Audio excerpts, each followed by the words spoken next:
Today we are going to discuss attachment styles, attachment disorders, and attachment dysfunctions in narcissists, psychopaths, borderlines, and histrionics.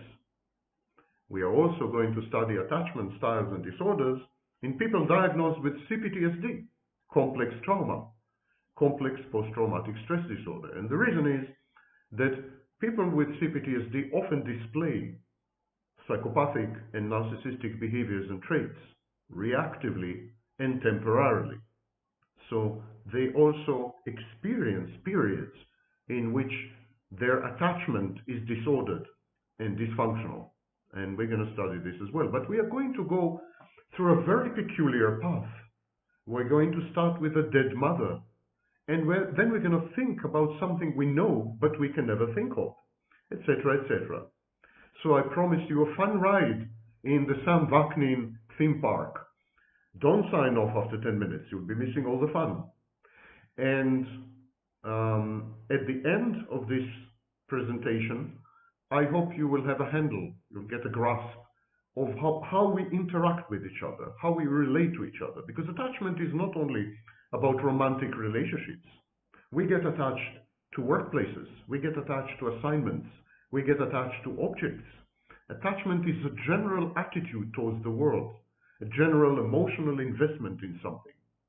Some people are very afraid to make this emotional investment. Some people make this investment and then run away. And some people make this investment and remain invested for life. So to understand how people interact with each other, interpersonal relationships, workplace relationships, we need to understand what makes them tick in terms of the ability to attach. My name is Vaknin, and I'm the author of Malignant Self-Love, Narcissism Revisited. I also wrote other books and ebooks about personality disorders. I'm a professor of psychology in several universities. And without further ado, let's dive in. But before we do that, if you look at the upper part of your screen, you will see a navigation bar. On YouTube. You go to my channel, my YouTube channel, you look up, there's a navigation bar. To the right-hand side of the navigation bar, there is a word about. Next to about, there's a magnifying glass. The magnifying glass is a search box. All you have to do is type a few keywords in the search box, and the ever-obliging YouTube will give you a series of recommended videos which include this keyword or relate to this keyword or however obliquely and tangentially refer to this keyword. So I encourage you to use the search box in order to avoid my very blatant and rude responses to your questions. Okay, babies and babettes. I'm going to use now my bedroom voice. Cue mass exodus of screaming and puking ladies. And the reason I'm going to use my bedroom voice is the moment you've all been waiting for. No, I'm going to keep my clothes on. And now cue collective sigh of relief. Few reckless women tiptoe warily back. I'm going to discuss today attachment styles and attachment dysfunctions, as I had promised. And there's an included bonus if you stay to listen long enough. There's an attachment style which you've never heard of before. And the reason you've never heard of before is because I invented it. In my lectures in various universities, when I teach attachment, I teach it in a very peculiar way, which I haven't seen elsewhere, not online and not offline. And so if you bear with me, I will take you on a ride, the likes of which you are unlikely to encounter anywhere else. And of course, it all starts with childhood. Children grow among adults. This is a much neglected fact. Children grow among adults. When they look around them, they see people who are not like them. They see people who are chronologically advanced, hopefully mentally advanced, very different to them. They have to emulate and imitate these people in order to carry favor, in order to get food and shelter, in order to secure love and safety. They have to adhere to the tenets, beliefs, rules of conduct, and demands of these adults. And gradually, they realize that they have to become adults. And there's a process of becoming. And this process of becoming is dialectical. The child interacts with the adult, and the adult interacts with the child. That's another much neglected aspect of growing up. It's not only children who have an impact, it's not only adults, who have an impact on children. Children have an impact on adults. It's a loop. It's a self-modifying, self-assembling loop. So children's thoughts about their caregivers, together with their thoughts about themselves, when you put these two together, this is what we call the working model. Every child embarks on constructing a working model of the world very early on, we believe perhaps at age 6 months. And the working model that children construct includes elements which relate to their physical environment, elements which relate to adults in the environment, and elements which relate to themselves. For example, children often think about the question, do I deserve to get good care? Do I deserve to be loved? Am I entitled and worthy of safety and succor and comfort and affection? And the answers to these questions are very, very critical throughout life, because the child has to develop a sense that he is a good, worthy object in order to function properly later in adult life. So working models of attachment are very critical. And the best types of working models that work, they are founded on something called the safe base. The safe base is a parental figure usually, but could be any caregiver, a grandmother in case the parents are absent for some reason, a grandmother, a teacher, an adult role model. So, but usually it's the mother. So a safe base is simply a mother that allows her child to separate from her, to individuate. Ironically, a safe base is a mother who pushes her child away, but pushes the child away compassionately, lovingly, empathically, encouragingly. She doesn't push the child away out of spite, out of insecurity, out of narcissistic injury, out of rage, out of hatred. She pushes the child away because she loves the child. And she wants the child to become an autonomous, independent entity. It's very painful to the mother. It's very painful to the mother because mother and baby live in a symbiosis.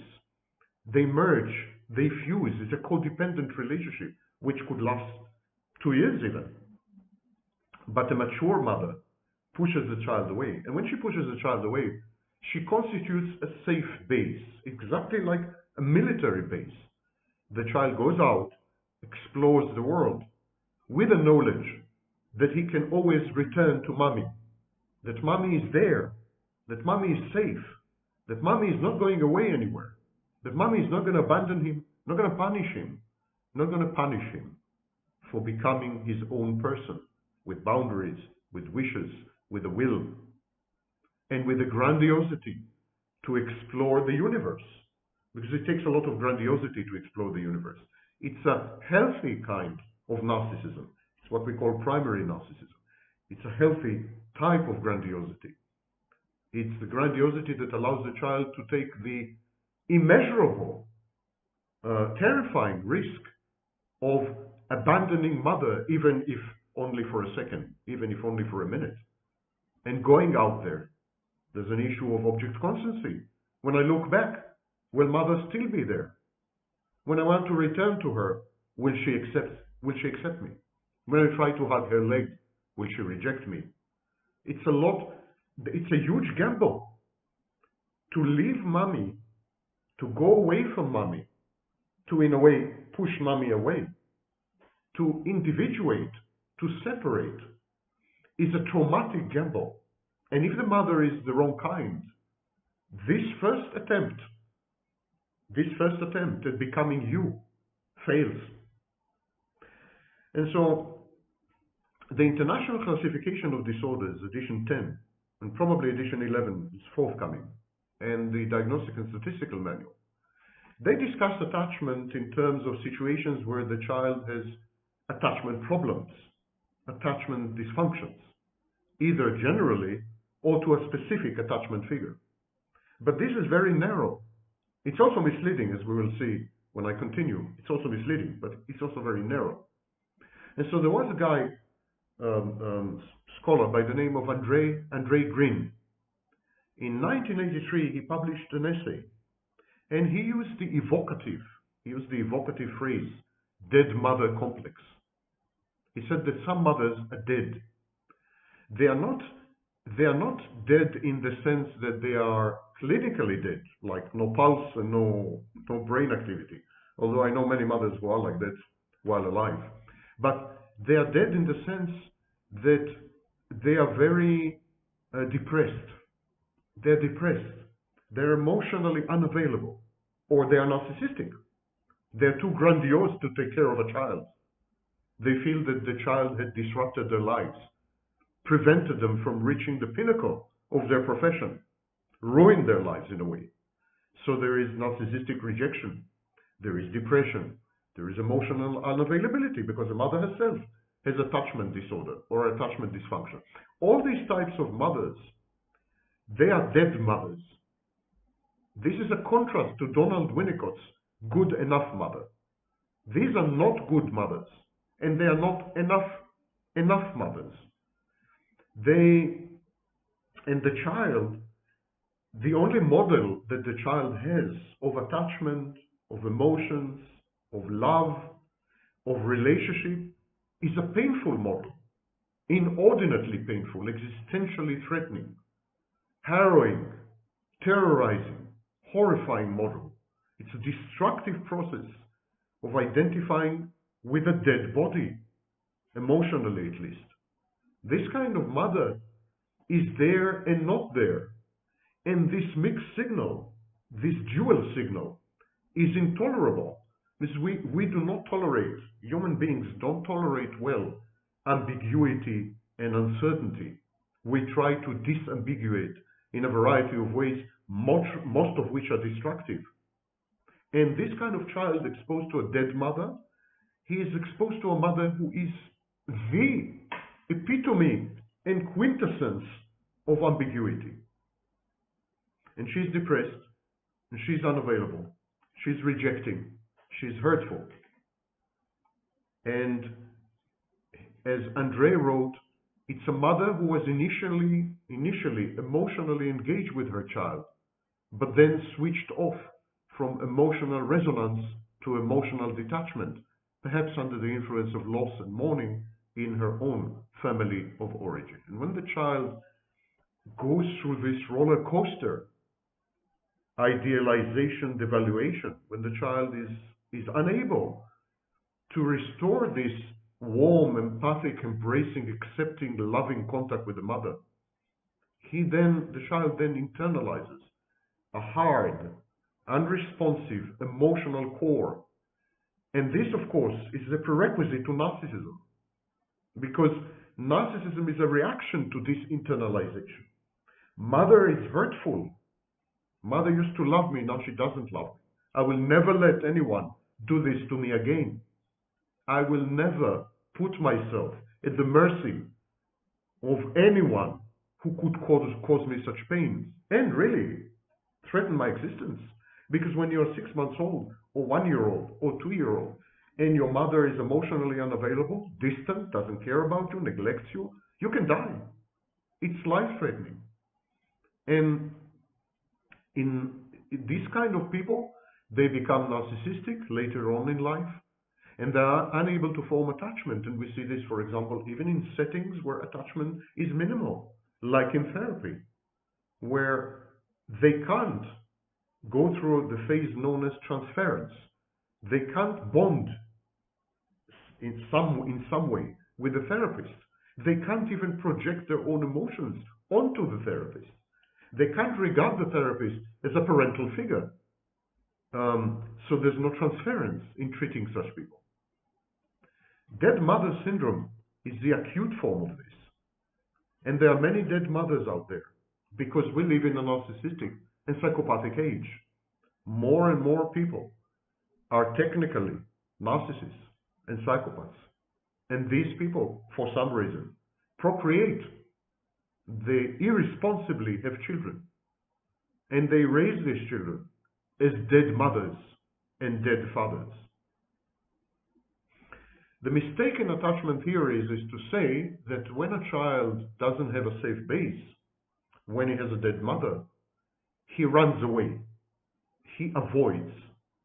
He develops avoidance strategies. He withdraws internally. He becomes narcissistic.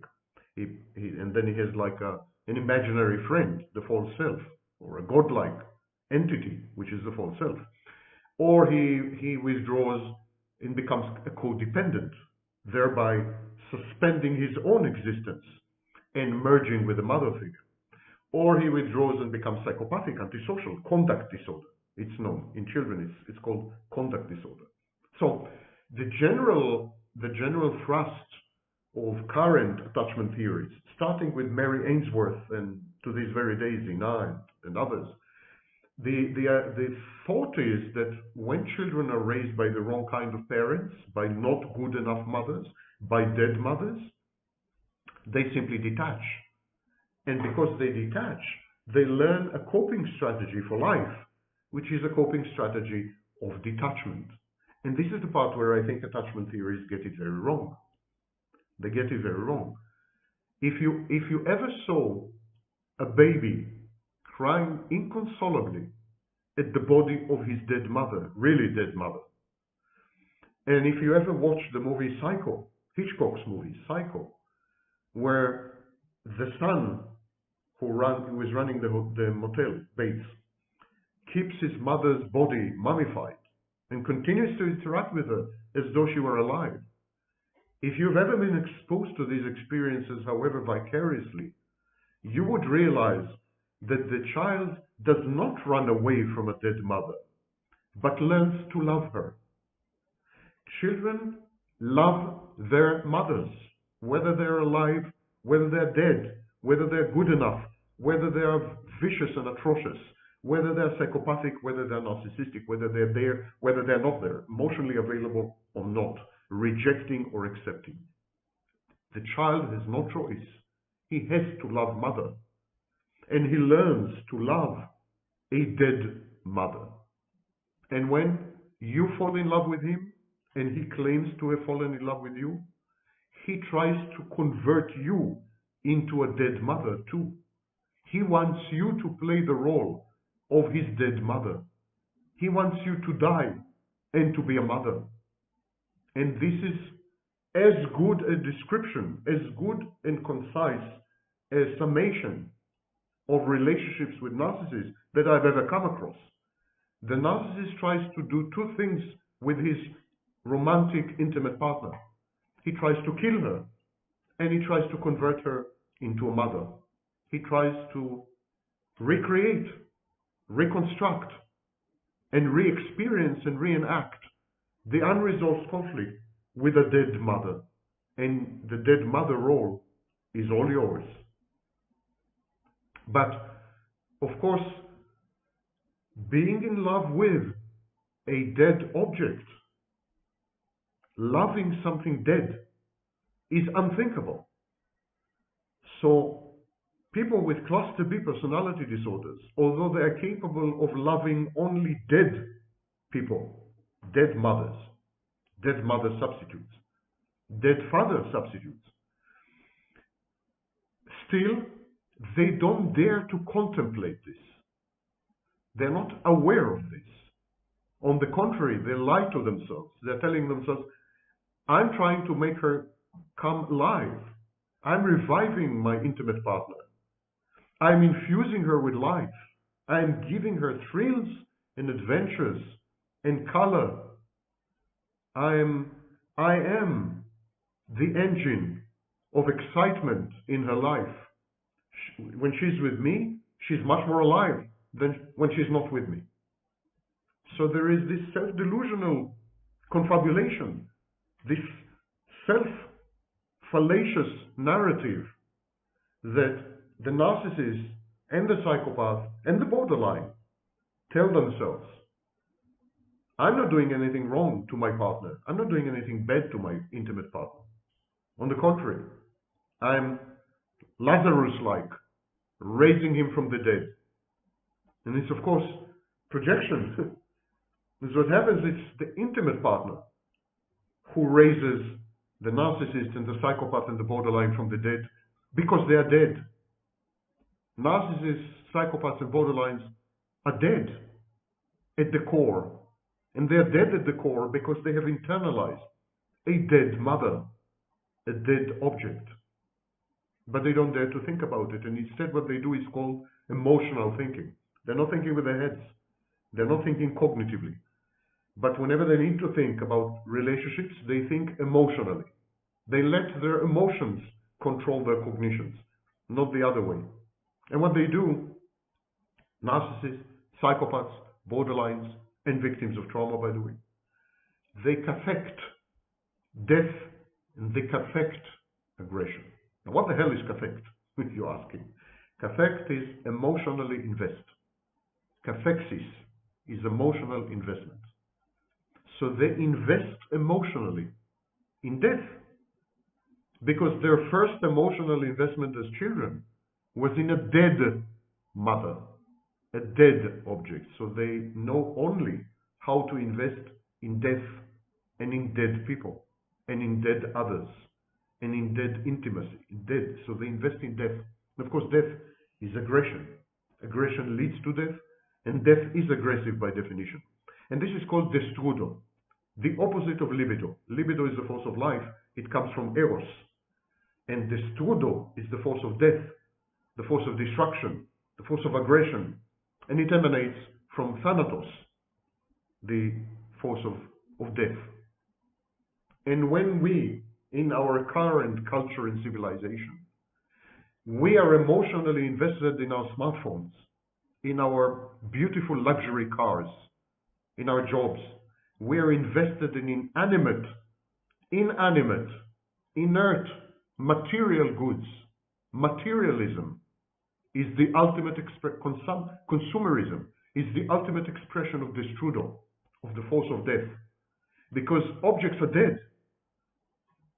Breaking news, news alert, all objects are dead. I don't know if you realize that. Real objects, physical objects, the ones you can knock on, they're dead. And they are substitutes for the dead mother. And so our culture and civilization encourage us to emotionally invest in dead things. And these people, narcissists, borderlines, psychopaths, histrionics, trauma victims, how do they react to this emotional investment in a dead object? The dead object cannot reciprocate, refuses to reciprocate, adamantly, insists on rejection, insists on humiliation, insists on mortification, injures you all the time, wounds you, the archaic wound in the words of Freud. So it's a wounding process. It's death by 1,000 cuts. So you withdraw. You love and you withdraw, and you identify love with withdrawal. If love, then away. If love, then push. If love, then withdraw. If love, then not be. To love is to not be. Love is an absence in the minds of these very, very sick individuals. It's an absence, not a presence.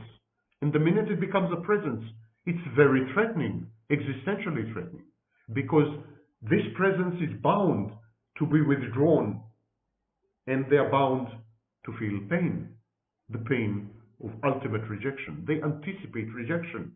Borderlines, for example, anticipate abandonment, rejection, humiliation, and react to this anticipation, not to any real development. So they reframe reality in these terms.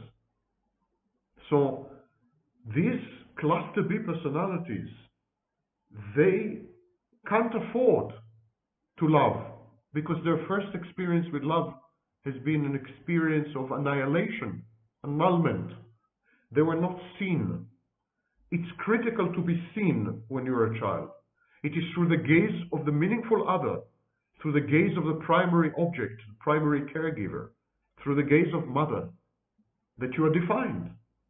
It is mother's gaze that constitutes and constructs your boundaries. It is through her that you realize that you are separate from her. She is the one. She is the agent of society. She's a socialization agent, but she's also the agent of the physical universe. And above all, she is your agent. She is the one who helps you become. She is the primary agent of becoming.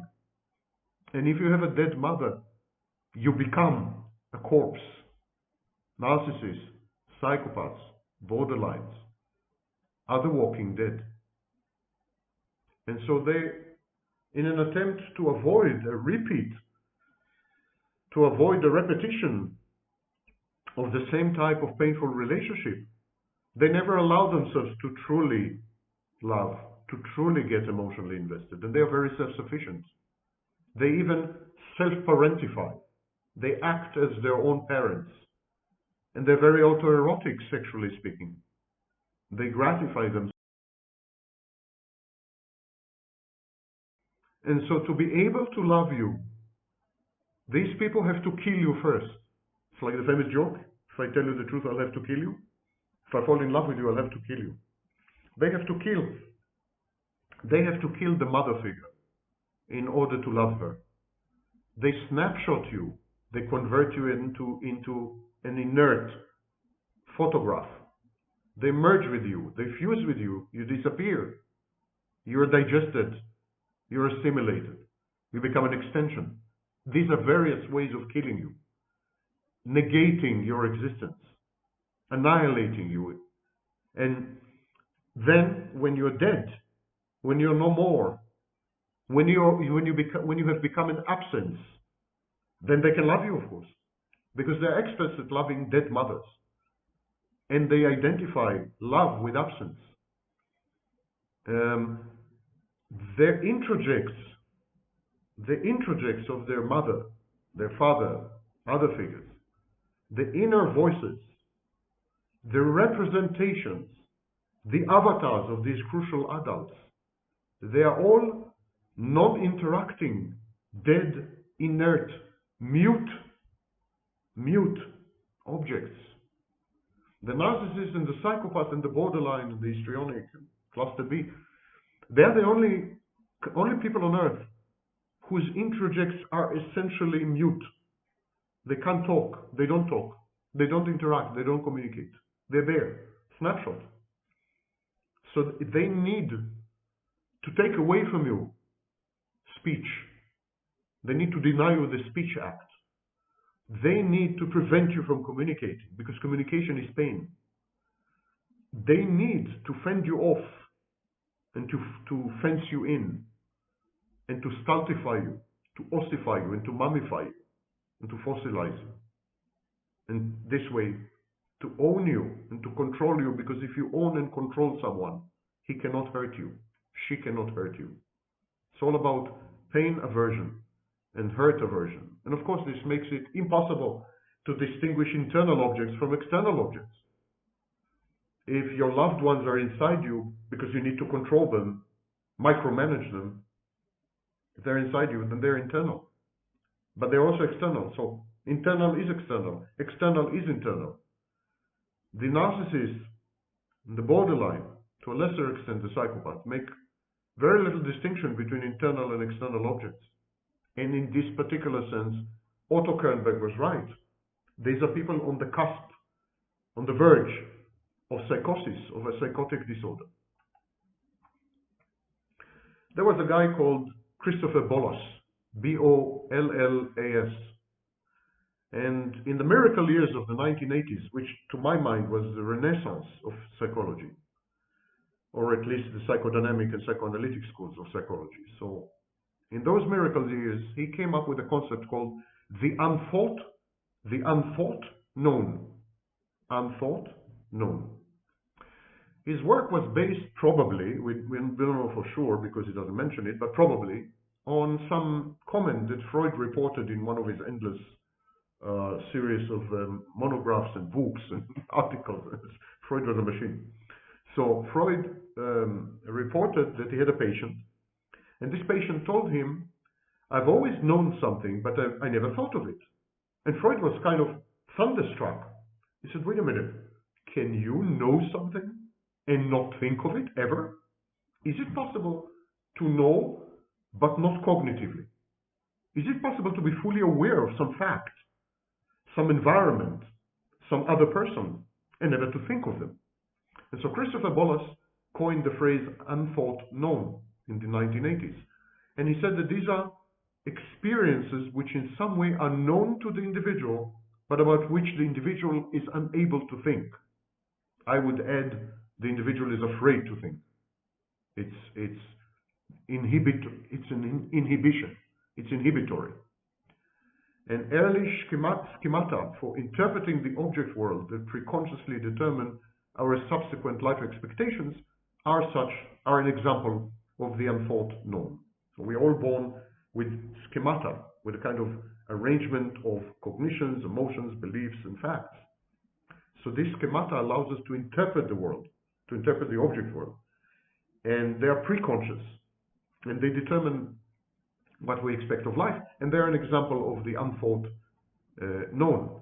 So the unthought known is pre-verbal, unschematized, early experience. And of course, it can also be early trauma. Early trauma creates facts, but these facts are so painful, so frightening, so devastating, that we know them, but we never think of them.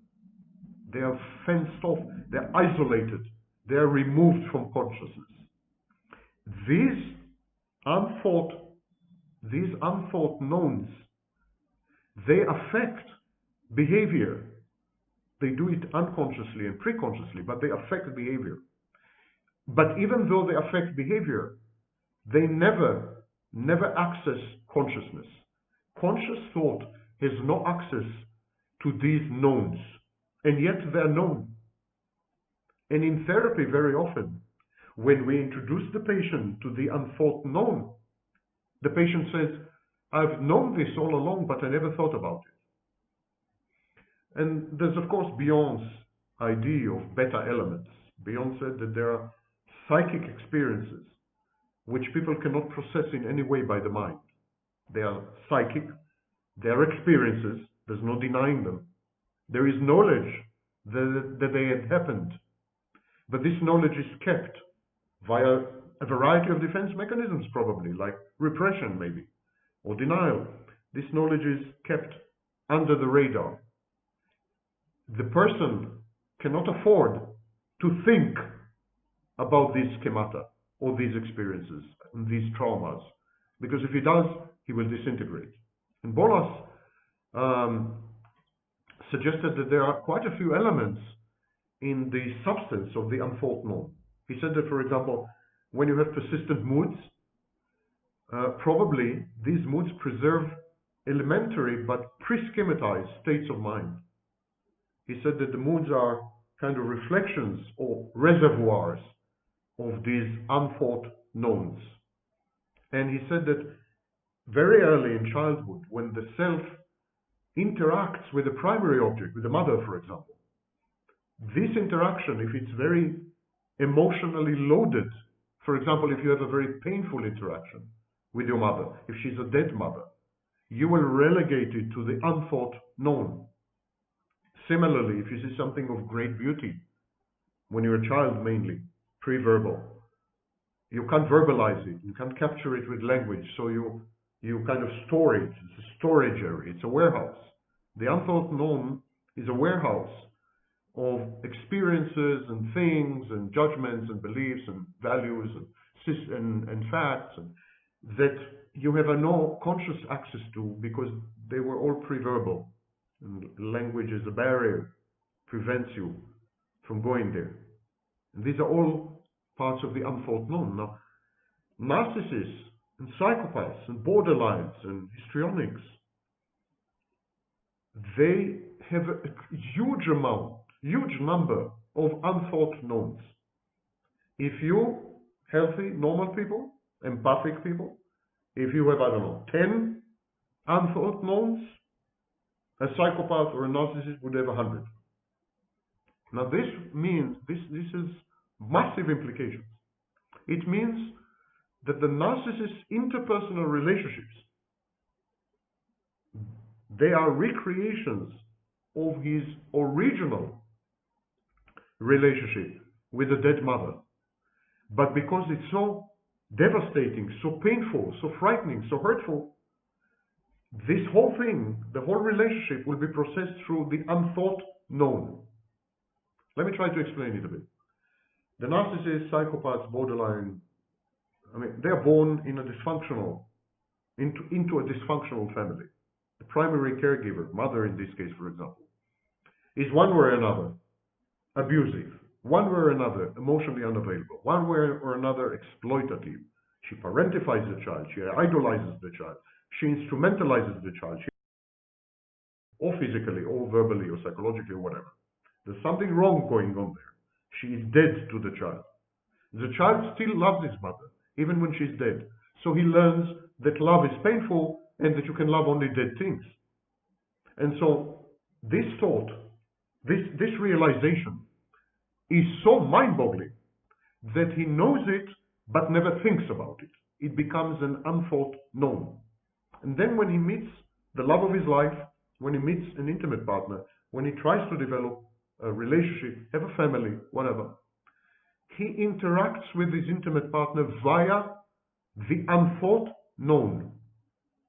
In other words, he interacts with his partner, recreating the original pattern of interaction with his dead mother, dysfunctional mother, sick mother, and he interacts with his intimate partner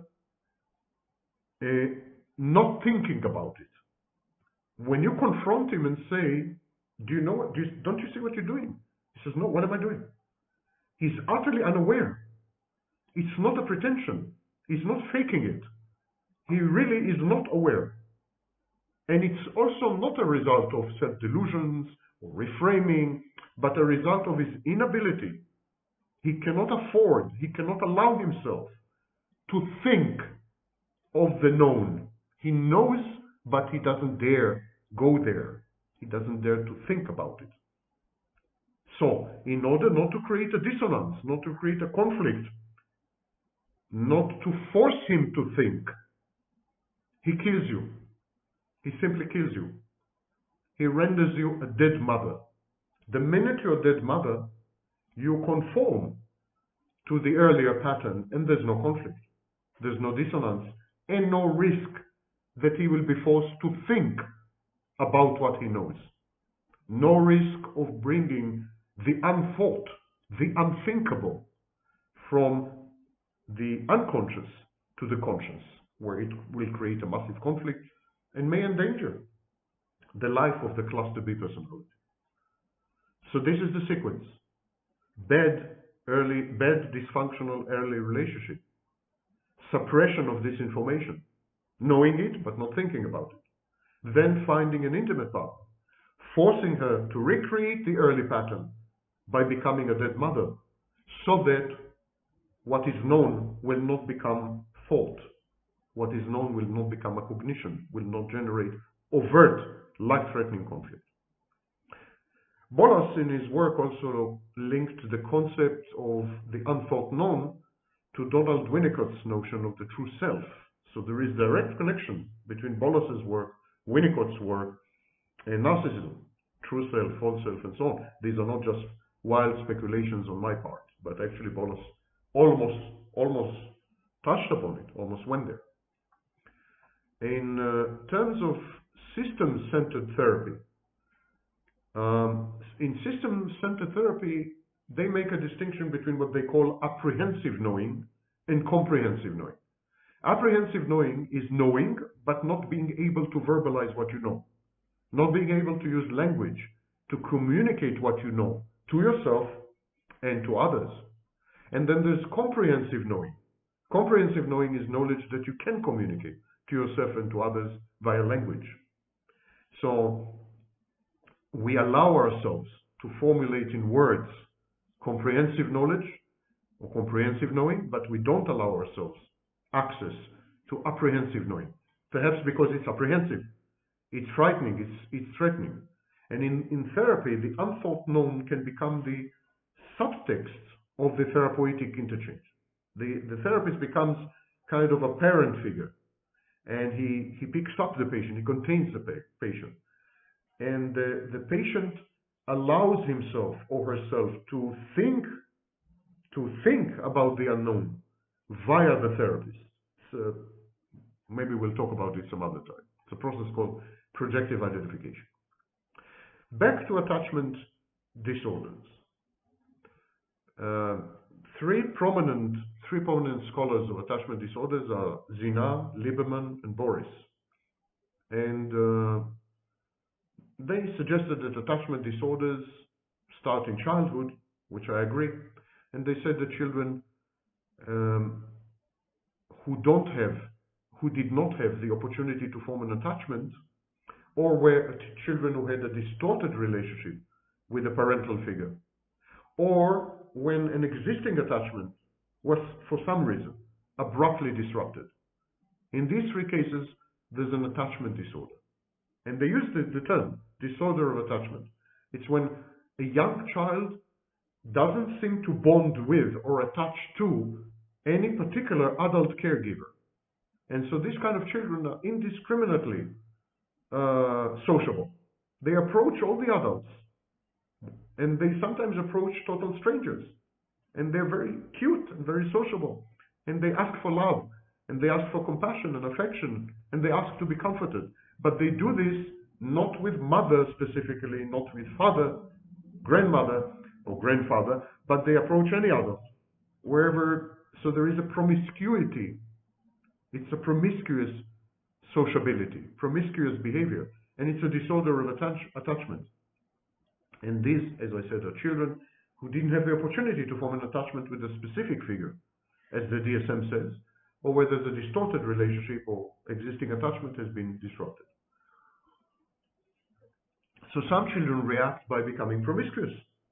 They attach to any adult, and others react exactly the opposite. They withdraw emotionally. They fail to seek comfort from anyone, any adult. And so very often we mistake these children for shy children. Say, oh, he's shy. This is not shyness. This is extreme pain aversion, extreme aversion to hurt. The child totally identifies any attempt at an interaction with an adult with life-threatening pain and hurt and abandonment and neglect and rejection and humiliation, total threat of disintegration. So these children withdraw emotionally and fail to interact. And this is reminiscent of reactive attachment disorder, because in reactive attachment disorder we have inhibited and disinhibited forms. Disinhibited forms are children who approach any adult for attachment, and inhibited forms are children who approach no adult for attachment. Now, Boris and Zina describe a condition that they call secure-based distortion.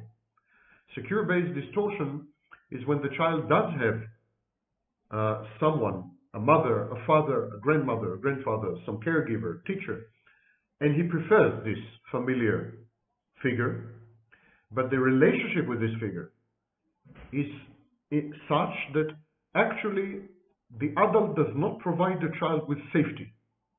When the child starts to explore the environment grandiosely, this kind of adult does not encourage the exploration and does not provide a safe base, does not broadcast to the child, go ahead, find yourself, find the world. I will be here when you return. I'll be here when you need me.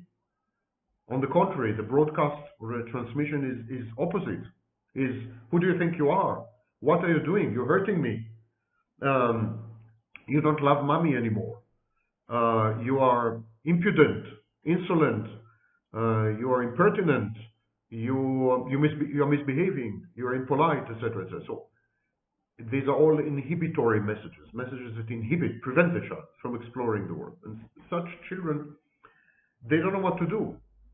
And many of them are disinhibitory. They cling to any adult. They endanger themselves.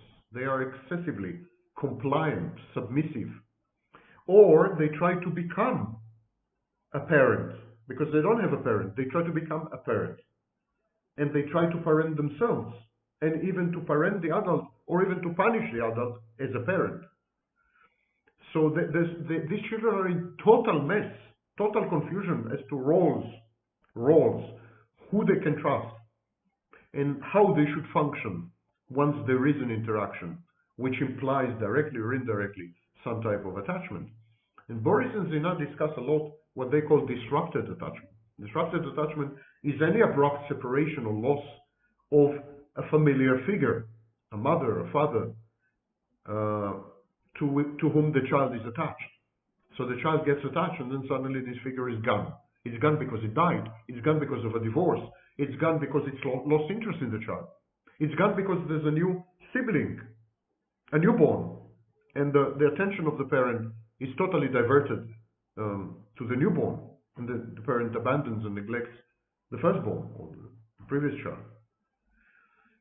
And so, whenever there's a process of devaluation after idealization or after idolizing, as I mentioned, sibling rivalry, yes, the child perceives such abrupt absence as rejection. So even if the parent has to travel, it's perceived by the child as abandonment and rejection, essential rejection, rejection of his essence, of who he is. So the child decides that he is not worthy of love, not worthy of object constancy, not worthy of the parent being there for him, not worthy of safety. In other words, a bad object. As the child becomes an adult, he will try to sustain this self-image because it's his comfort zone. And a promiscuous child will become a promiscuous adult. An inhibited child will become an inhibited adult. And a child who had lost an attachment figure for whatever reason, a child who has been devalued, a child who has been dumped, a child who has been neglected and abandoned and humiliated and rejected, or just, let go. This kind of child will try to recreate this in his intimate relationships. He will try to force his intimate partner via projective identification to play this role of the dysfunctional, not good enough dead mother. The young child's reaction to such a loss is grief. It's exactly grief, exactly the same. There's 5 stages of grief described by the Swiss-American psychologist Elizabeth Kubler-Ross. The child protests, he cries, he searches for the attachment figure. Then the child is depressed, he is desperate, he's sad, he withdraws from communication and play. He detaches from the original relationship, and gradually, very, very gradually, he accepts that the attachment figure, mother, for example, is gone, and he resumes gradually, slowly, and usually dysfunctionally, social and play activities. Scholars such as Daniel Schechter and Erika Wilhelm, they have shown a relationship between maternal PTSD and secure base distortion. In other words, when the mother is physically abusive or even a safe base distortion, the child becomes reckless. He develops separation anxiety, hypervigilance, and role reversal. And if this sounds familiar, it's because these are elements of borderline personality disorder. Fraley and Shaver, these are 2 scholars, they describe the central propositions of attachment in adults. They said that all attachment in adults recreates the behavioral dynamics of infant and caregiver. In other words, adult relationships are nothing but a repeat, a replay, a reenactment of childhood relationships. When we observe individual differences, during childhood, these differences will be preserved to adulthood. Actually, we have learned that attachment styles are pretty stable throughout the lifespan. And only in 20% of cases, attachment styles are mildly modified. In 80% of cases, attachment styles, which are usually determined by age 2 to 6, the formative years, attachment styles survive lifelong. Individual differences in adult attachment behavior, they are reflections of expectations and beliefs people have formed about themselves and about close relationships. And these expectations have to do with attachment history. The working models that we started with, if you remember. We all build working models about ourselves, about other people. And these working models are stable, and they reflect early caregiving experiences. And so romantic love involves the interplay of attachment, caregiving, intimacy, and the attachment part is actually unalterable, immutable. And Rhodes and Simpson, they suggested that biology is involved somehow. It's biology that propels children to form attachment with caregivers, and it's shaped by interpersonal experiences. And they said that experiences in early relationships, they create the internal working model, and they create the attachment style, and these systematically affect attachment relationships. And the attachment orientations of adult caregivers influence the attachment bond of their children. This is how crucial it is to be good parents. Working models and attachment orientations are relatively stable over time. They're impervious to change. It's very dangerous. Some forms of psychological maladjustment, some clinical disorders, including cluster B personality disorders, they are attributable in big part to the effects of insecure working models, insecure attachment styles. So biology drives attachments, but attachment is largely shaped by learning experiences. And it depends crucially on expectations and beliefs that people have about their relationships. And these expectations and beliefs come from internal working models. These internal working models, they guide relationship behaviors.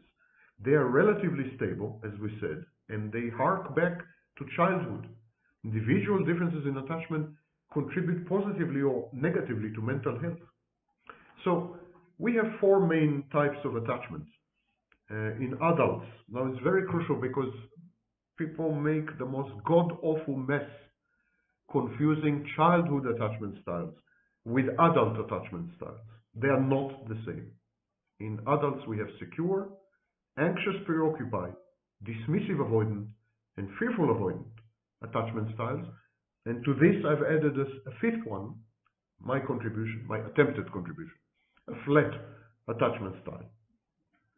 So Cindy Hazen and Philip Shaver, they observed that interactions between adults share similarities to interactions between children and caregivers. There's the issue of closeness, comfort versus anxiety or loneliness. And even in adult relationships, there's an issue of secure base. Secure base, you want to know that you can trust your intimate partner, that she will be there for you, that you have somewhere to come back to. And it helps you face the surprises, the opportunities, challenges. It helps you face life. Everyone has an attachment style. Now, I would like to talk a bit about my contribution, or attempted contribution, to attachment theory. I suggest to introduce a fifth style. I'm going to discuss each of the other four later, but I'm trying to introduce a fifth one called flat attachment. These are people who are incapable of any kind of bonding and any kind of relatedness at all. Flat attachers regard other people as utterly interchangeable, replaceable, and dispensable objects or functions. When a relationship is over, people go through a period of latency. They mourn the defunct bond. They process the grief. And there are withdrawal symptoms associated with the breakup. They go cold turkey, if you wish. Flat attachers are different. They react to the disintegration of even the most meaningful or primary relationships by becoming defiant and becoming mad rather than heartbroken and sad. They are mad, not sad. The flat attacher transition transitions instantaneously, smoothly, abruptly, and seamlessly from one insignificant other to the next target. She fully substitutes a newly found beau, lover, mate, or intimate partner for the discarded one, whose usefulness is expired for whatever reason. Many narcissists and almost all psychopaths are actually flat attachers. In 1995, I coined the phrase idealize, devalue, and discard. And I should have added idealize, devalue, discard, and replace. Flat attachment is often confused and conflated with commitment phobia, the fear of committing to a joint future. But it's different. Flat attachers are constitutionally incapable of bonding with other people. Commitment phobes anticipate with anxiety the expectations that their attachments to others engender. So commitment phobes are terrified of the expectations of their intimate partners and the emotional and pragmatic outcomes of liaisons, of intimate relationships. They are simply in a state of anxiety. Flat attachers have no anxiety. They simply don't bond. They don't attach. And they don't give a hoot about your expectations. Commitment phobes are avoidant. They are not emotionally vacuous, on the contrary. They have very strong emotions. Flat attachers are emotionally not there. They're emotionally absent. Intimacy increases with time together. But the more time you spend with a narcissist or with a flat attacher, the less intimate you get. I call this effect reversed intimacy. It's the outcome of the fact that one is interacting with the narcissist's false self. It's a piece of grandiose fiction, a placeholder where an entire person should have been. Traumatized victims of narcissistic abuse have learned to emulate the narcissist himself in a post-traumatic state, as you know. They try to slap a label on their tormentor and then to ignore him and relate only to the label, total labeling. Where no intimacy is involved, of course, where no intimacy is possible, stereotypes take over. So this is my attempted contribution. I suggest that there's a fifth style. Because all the other four styles that we have for adult attachment, they assume some kind of interplay. They assume some kind of need for attachment that is either frustrated or avoided, but flat attachers don't have a need to bond or to attach, nor do they have the capacity to do it. The secure attachment style in adults corresponds to the secure attachment style in children. The anxious preoccupied attachment style in adults correspond to the anxious ambivalent attachment style in children. The dismissive avoidant attachment style and the fearful avoidant attachment style in adults are separate and distinct, but in children they are one, and it's called avoidant attachment style. So children have a single avoidant attachment style, while adults have dismissive avoidant or fearful avoidant. So there are two scholars, Bartholomew and Horowitz. Bartholomew and Horowitz, together with Pietro Monaco and Barrett, they created all kinds of tables and models of attachment. And Bartholomew and Horowitz proposed that working models consist of two parts. The first part of the working model deals with thoughts about oneself. The other part of the model deals with thoughts about other people. And they propose that a person's thoughts about the self are generally positive or generally negative, and the same applies to someone's thoughts about others. So you can be positive about yourself or negative about yourself. You can be positive about other people or negative about other people. And so what you do, you can construct a table, which is exactly what Bartholomew and Horowitz have done. They created a table of relationship between attachment styles, self-esteem, and sociability. And they said that if your sociability is positive and your self-esteem is positive, you have a secure attachment style. If your sociability is positive and your self-esteem is negative, you have an anxious, preoccupied attachment style. If your sociability is negative and your self-esteem is positive, you would have a dismissive, avoidant attachment style. And if both are negative, you will have a fearful, avoidant attachment style. And so the secure and dismissive attachment styles are associated with higher self-esteem, compared with anxious and fearful attachment styles. And this corresponds to the distinction between positive and negative thoughts about the self in working models. The secure and anxious attachment styles are associated with higher sociability. Dismissive and fearful attachment styles are less sociable people. And this corresponds, of course, to the distinction between positive and negative thoughts about other people in working models. But narcissists, psychopaths, borderlines, victims of trauma, complex trauma, and histrionics, they have only insecure attachment styles. We'll start with the first one, anxious, preoccupied. The anxious, preoccupied attachment style characterizes the compensatory narcissist, the inverted narcissist, other covert narcissists, borderline personality disorder, and dependent personality disorder, colloquially known as codependent. The anxious, preoccupied attachment style is people who have a negative view of the self, but they have a positive view of others. If you think of the compensatory, if you think of the borderline, for example, she has a negative view of herself, usually, but she has a positive view of her intimate partner. She wants her intimate partner to help her to regulate her internal environment. She believes in the intimate partner's omnipotence. That's why the borderline is a perfect match for the narcissist, because she encourages his grandiosity. She agrees with it. She wants him to be grandiose. She wants him to be godlike, because she expects him to do miracles. She expects him to give her inner peace. She expects him to reduce the lability of her moods and to regulate her emotions. So the borderline has a positive view of others. Similarly, the covert narcissist, he has a very negative view of himself. He is shy, he is fragile, he is vulnerable, but he has a positive view of others. In the case of an inverted narcissist, he has a positive view of the overt narcissist she is with. Again, there is a lot of magical thinking here, because they expect their intimate partners to do miracles, to do the impossible, to accomplish the impossible. They expect their intimate partners to make life tolerable for them, to regulate both their internal environment and their external environment.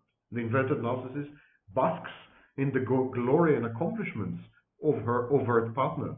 The covert narcissist undermines and manipulates his intimate partner in order to self-regulate and to obtain his or her own goals.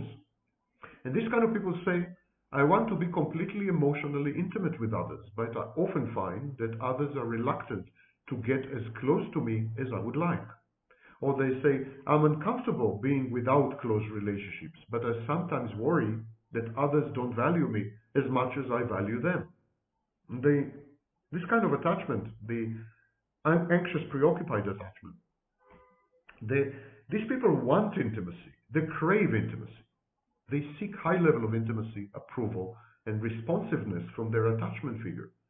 They value intimacy to an extent that they become overly dependent on the attachment figure, because they consider the attachment figure the only source of intimacy. Mini break. And these people feel a sense of anxiousness. And this anxiety recedes only when they are in contact with the attachment figure. In a way, codependency can be easily reconceived as an anxiety disorder. These people doubt their worth as people. They blame themselves for the attachment figure's lack of responsiveness. They have autoplastic defenses. They feel guilt, they feel shame, they feel ego-dystonic, they feel unease, they feel discomfort, they feel apprehension, they feel anxiety.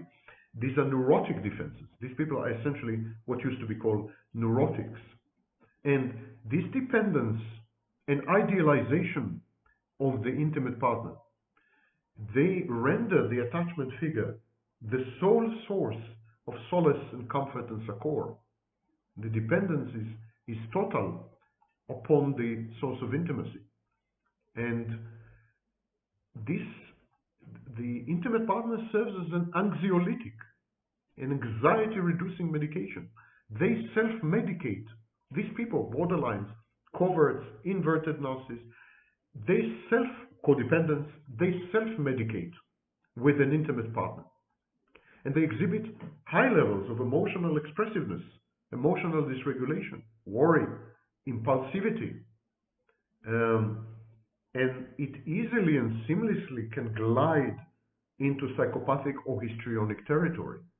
So there is a lot of back and forth and a lot of switching, which is very reminiscent of multiple personality, by the way. They are like self-states that they switch between. So a borderline can easily become secondary psychopath. And the change is so pronounced and so amazing and so startling that you feel that this person is possessed, taken over by another entity, unrelated to the original. And so there's a lot of this switching going on. And this switching is triggered by perceived rejection, humiliation, neglect, abandonment, being ignored by the intimate partner. The second type of insecure attachment style is dismissive avoidant. It characterizes the overt narcissist and the primary psychopath. A dismissive avoidant attachment style is when you possess a positive view of yourself and a negative view of others. When you, for example, hold other people in contempt, when you devalue others, when you consider them inferior to you. And these kind of people say, I'm comfortable without close emotional relationships. It is important to me to feel independent and self-sufficient. I prefer to not depend on others or to have others depend on me. And these people desire a high level of independence. They are fiercely independent. Independence is their autonomy, self-autonomy, self-agency, self-efficacy, is their religion, their ideology. And the desire to attain these goals of independence, it's like it translates into avoidance of attachment. They avoid all types of attachment whatsoever. We are not talking only in romantic relationships, but for example, they can't hold a job. They are itinerant. They don't live in one place for long. They move around. They are rootless, like R-O-O-T-less. They have no roots, and they are ruthless in pursuit of rootlessness. They view themselves as self-sufficient, invulnerable, and this blends into, sustains and buttresses their grandiosity. Their grandiosity is founded on self-containment, self-sufficiency, independence, autonomy, self-efficacy, the ability to extract by force, if needed, beneficial outcomes from the environment, including the human environment. And they are invulnerable. And because they want to remain invulnerable, they perceive attachment as a weakness, as a vulnerability, as a chink in the armor. And they don't want to be closely associated with others. They deny that they need close relationship. And they view close relationship as unimportant in the best case, if not, outright weak and stupid. And they seek less intimacy with attachment figures.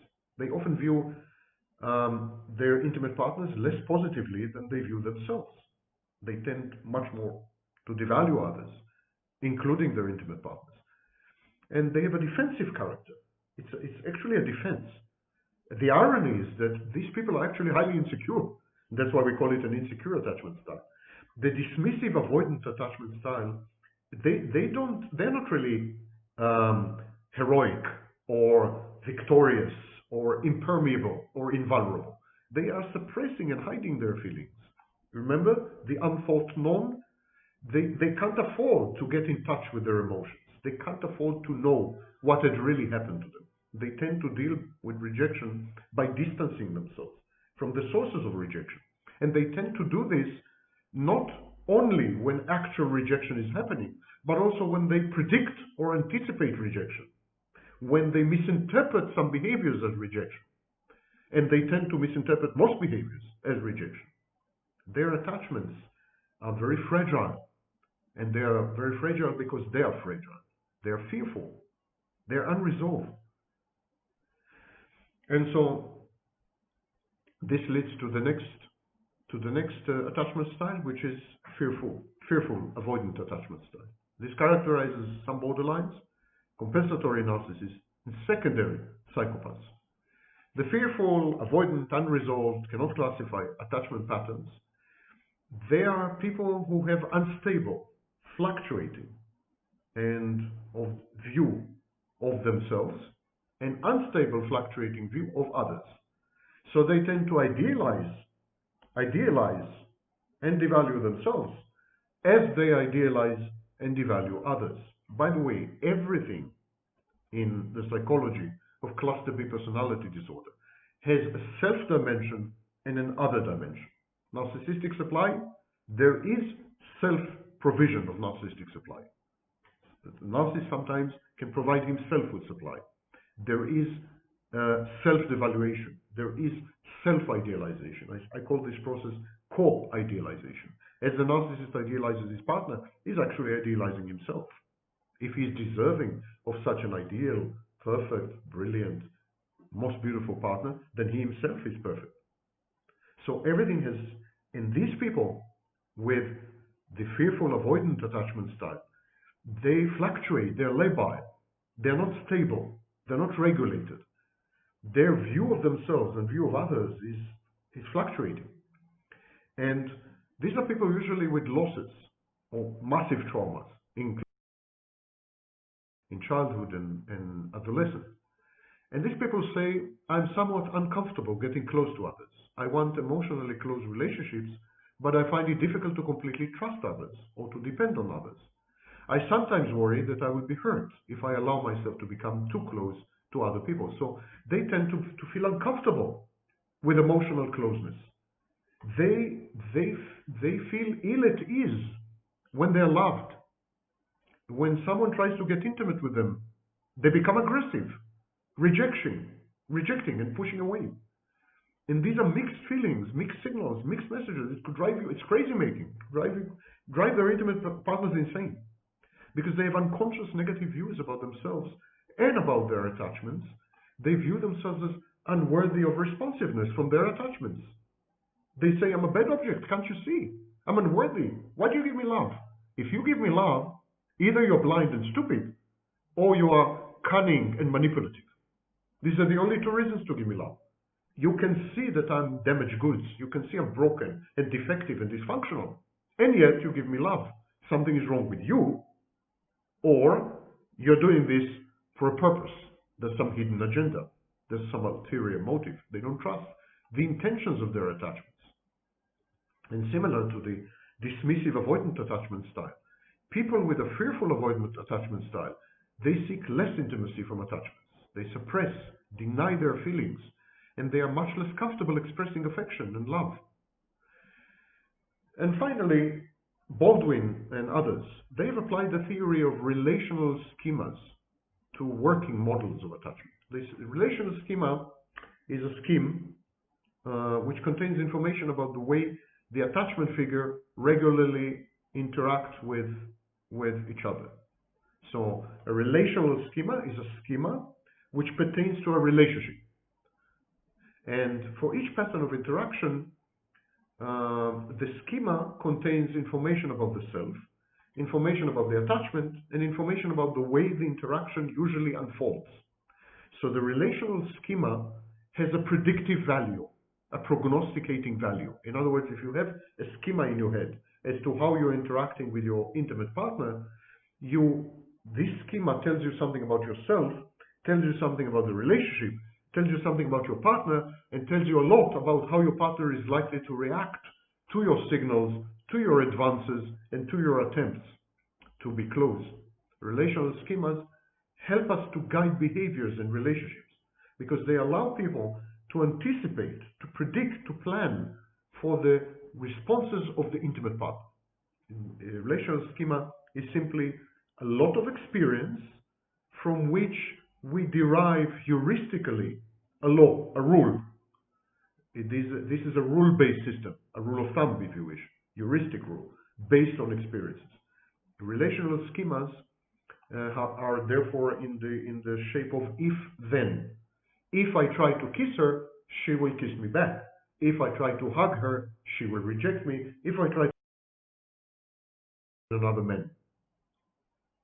So, you see, I have a morbid mind. So, the relational schema kind of augments and improves the working model because the working model is static. Working model says this is who you are, or this is who you think you are. This is who you think other people are. And the relational schema adds to this by saying this is who you think you are, this is who you think other people are, and this is what you think will happen if you do this and this. People with attachment styles were less likely to people with various attachment styles were less likely to operate outside the relational schema. In other words, the relational schema exists in each and every one of us.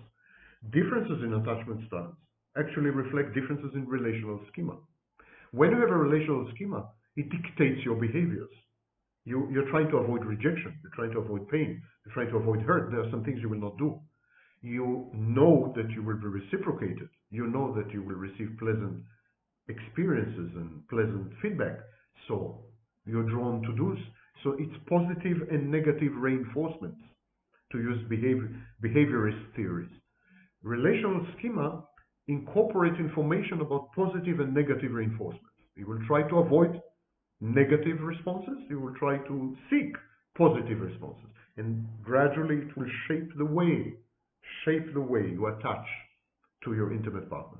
Relational schemas involved in working models are organized into hierarchy. I will quote Baldwin. Baldwin said, "A person may have a general working model of relationships, for instance, to the effect that other people tend to be only partially and unpredictably responsive to his needs. At a more specific level, this expectation will take different forms when considering different role relationships. For example, we will not have the same relationship with a customer as we will with a romantic partner. Within romantic relationships, expectations might then vary significantly, depending on the specific attachment, on the specific situation, or the specific needs being expressed." Baldwin, 1992. And so this hierarchy is tripartite. There are three levels to this hierarchy. The highest level contains very general relational schemas that apply to all relationships. These are general expectations about relationships, all relationships. Romantic, business, workplace, with parents, with children, with neighbors, with others, with strangers, and so on. The next level of the hierarchy contains relational schemas that apply to particular kinds of relationships. So you would have relational schemas that pertain to customers, relational schemas that pertain to bosses, relational schemas that pertain to your underlings and subordinates, relational schemas pertain to your parents, to your intimate partners, to your children, to your neighbors, to strangers you meet in a bar, etc., etc. This is the second level in the hierarchy of relational schemas, and it's a differentiated level, depending on the specific type of relationship. And the lowest level of the hierarchy contains relationship schemas that apply to specific relationships with this specific wife, with this specific intimate partner, with this specific boss, in this specific workplace right now. These are time-dependent relational schemas that are, of course, replaced. If you divorce your wife and marry another wife, you will have a totally different relational schema, hopefully for you. Pietro Monaco and Barrett wrote the following: "From this perspective, people do not hold a single set of working models of the self and of others. Rather, people hold a family of models that include at higher levels abstract rules or assumptions about attachment relationships, and at lower levels information about specific relationships and events within relationships. These ideas also imply that working models are not a single entity, but are multifaceted representations in which information at one level need not be consistent with information at another level." In other words, for example, that's Pietro Monaco and Barrett, 2000. For example, you can have, on the second level, you can have a general relational schema with which regards intimate relationship. So you have a general relational schema regarding intimate relationships, but on the third level, you have a relationship schema that pertains to your marriage. And the relational schema that pertains to your marriage could contradict completely the relational schema that pertains to intimate relationships. Why?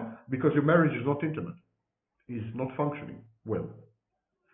So evidence that general working models and relationship-specific working models are organized into hierarchy is abundant. And for example, I refer you to overall Fletcher, and Friesen. Okay, let's try to wrap it up. When you're securely attached, you look for support. And looking for support is your most effective coping strategy. You're not afraid of people. You believe people can help you. You believe they're good, essentially good. You believe they can provide you with what you need emotionally. So you go looking out for them. That is secure attachment.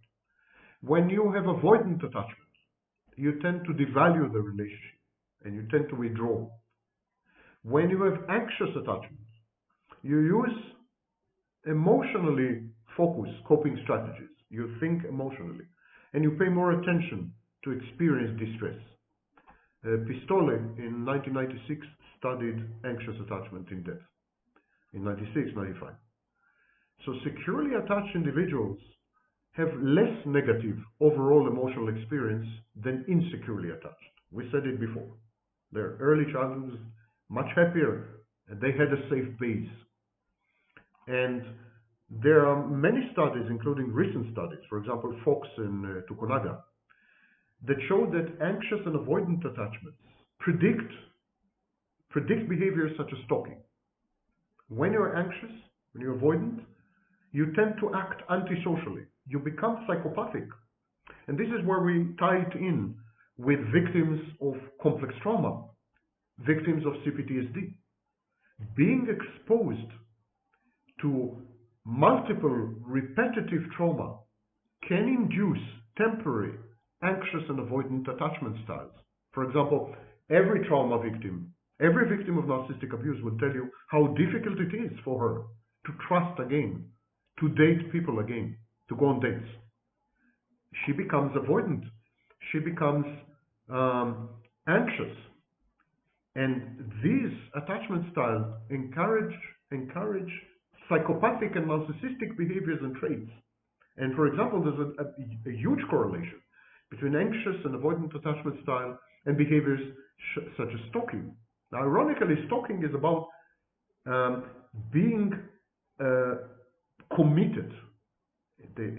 Stalking means commitment. The stalker is committed to you. The stalker is attached to you. And the anxious person is committed to you. He's anxious because he's committed. He's afraid to be rejected. And the avoidant person is negatively attached to you in a way. He's attached via his avoidance. He's attached to his avoidance. So, ironically, these behaviors actually reflect commitment and variations of attachment. And so, attachment, commitment, trauma, pain, hurt, they're all one complex. You can organize them in a relational schema. You can organize them in an internal working model. It doesn't really matter what you call it. It doesn't matter. Psychopathic and narcissistic behaviors are induced by distress and by pain and by hurt and by trauma. These are reactions. These are defense mechanisms. These are attempts to reassert control, attempts to be seen, to become visible, attempts to diffuse or reduce and ameliorate anxiety, self-medication, sometimes with recklessness or with impulsivity or with antisocial conduct. These are coping mechanisms. And what people don't realize is that these coping mechanisms actually increase anxiety, increase distress. And that's why we consider them dysfunctional. In psychology, there's no value judgment, no morality. We don't say to be a psychopath is bad. It's not okay. It's evil. Well, YouTubers do that, but academics don't. What we are concerned with, is it working? Is it functional? Does it fulfill the role? Does it do things? Does it accomplish things? And to become a psychopath and a narcissist because you have been traumatized, or you've been hurt, or you're anxious, or you're avoidant, this is dysfunctional because we have proven conclusively in many studies that psychopathic and narcissistic and borderline strategies, coping strategies, defiance, impulsivity, contumaciousness, secondary psychopathy, all these things, they increase distress, they enhance anxiety, they don't work. There's a lot more to narcissists and psychopaths and borderlines than the disorders. I started my work 25 years ago as a pioneer. And my work to some extent has been misunderstood because people tend to reduce the narcissist to a figment, to his pathology. They ignore the person behind the persona. They ignore the core of the narcissistic nuclear meltdown of attachment. Lack of self-base, lack of object constancy, fear of being loved, and fear of loving. The need to love a dead mother because dead objects are fully controlled. Inanimate, dead objects never betray you, never abandon you, never hurt you. And this renders any type of meaningful communication with the narcissist all but impossible and inefficacious, because the narcissist's main strategy is absence. He absents himself and he wants to absent you. And he wants to have an intimate relationship between two absences. A relationship between one non-existence and another, between two voids, between an emptiness and a void. The borderline, to a large extent, is the same. The borderline is a failed narcissist, but still highly grandiose and has many, many narcissistic features. And the same with the psychopath, both primary and secondary. The variation has to do with the existence of empathy and with the regulation of emotions or access to emotions. But these are variations on the theme. And the theme is that these people, as children, they were instructed, told, and encouraged to not exist. They were not seen. They were not allowed to become. They were given permission to exist only as elements of the parent, attributes of the parent, dimensions of the parent, and instruments of the parent, or not at all. Love was conditioned on not being. It's a lesson that is impossible to eradicate because attachment styles are stable.